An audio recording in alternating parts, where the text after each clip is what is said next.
Hi guys, hope y'all are doing well. In Revelations 3, verse 20, it says, "Behold, I stand at the door and knock. If anyone hears my voice and opens the door, I will come unto him and will dine with him, and he with me." Today I want to talk a little on 7 ways God spoke to his people. So stay with me.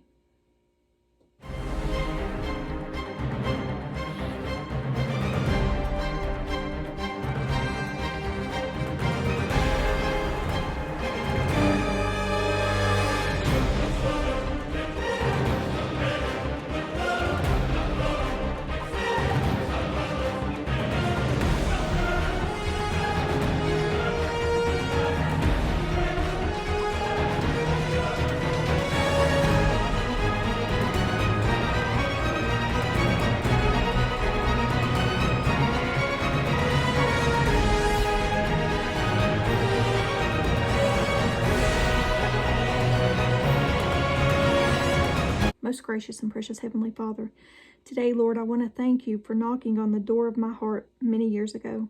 I thank you, Lord, for being patient and persistent with me. I pray, dear Lord, for more of you and less of me. And I ask that you bless each person who watches these videos so your light shines through us. In Jesus' holy and precious name I pray. Amen. Okay, guys. Revelations 3, verse 20, is often taught and preached as an appeal to the lost, reflecting God's persistence in knocking at the door of the heart of those who are unsaved.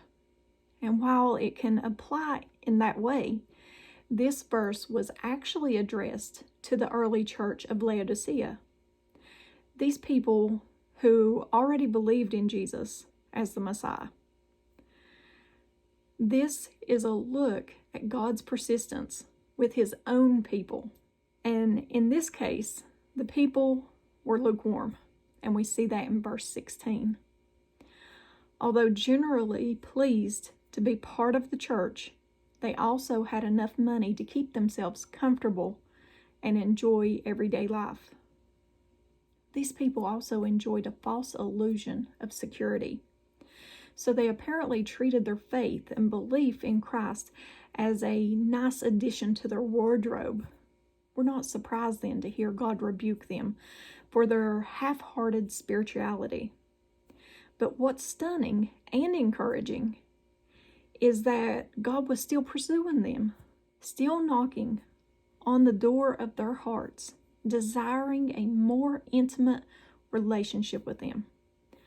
But what's stunning and encouraging is that God was still pursuing them, still knocking at the door of their hearts, still desiring a more intimate relationship with them. And he wasn't bashful about standing there as long as it might take until they opened and let him in.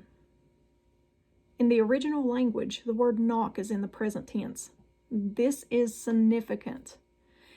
It is a voice describing and acting that is currently and progressive with no assessment of the action becoming completed. So it's never completed. The picture painted of our God is of one who continually knocks and knocks as he eagerly longs for a response.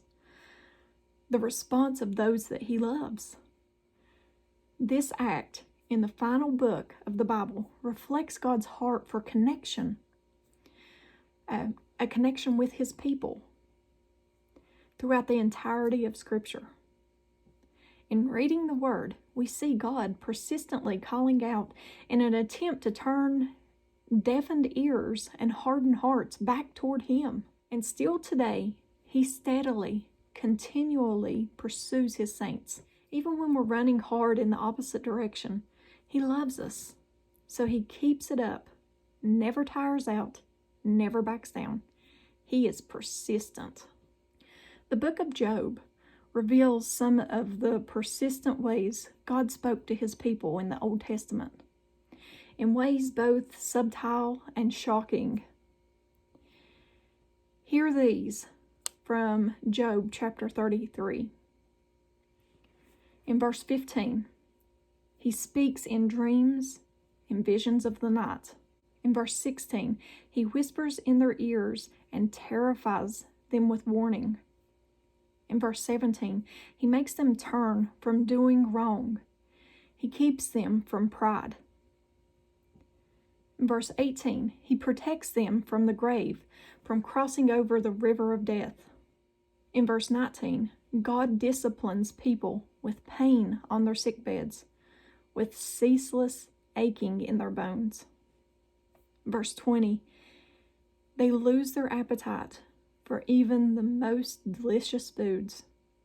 In verse 21, their flesh wastes away and their bones stick out. Okay, not all of these are pretty, but they do all have the potential to be highly effective, to get people's attention. In each of these examples, the Lord shows He is able to arrange events in such a way that they make His people realize He's speaking to them relentlessly until they listen. The point to be made here is that your God can be counted on to keep coming. He won't throw His hands up in the air wondering why you just didn't get it. Nor will He hide His plans from you when He's ready for you to know what they are. He will constantly bombard your thoughts and your heart with His message until you're convinced of its authenticity, even if it takes a while, which it does with most of us. We are nothing if not capable of missing His signals, wouldn't you agree? We don't always have our antennas up.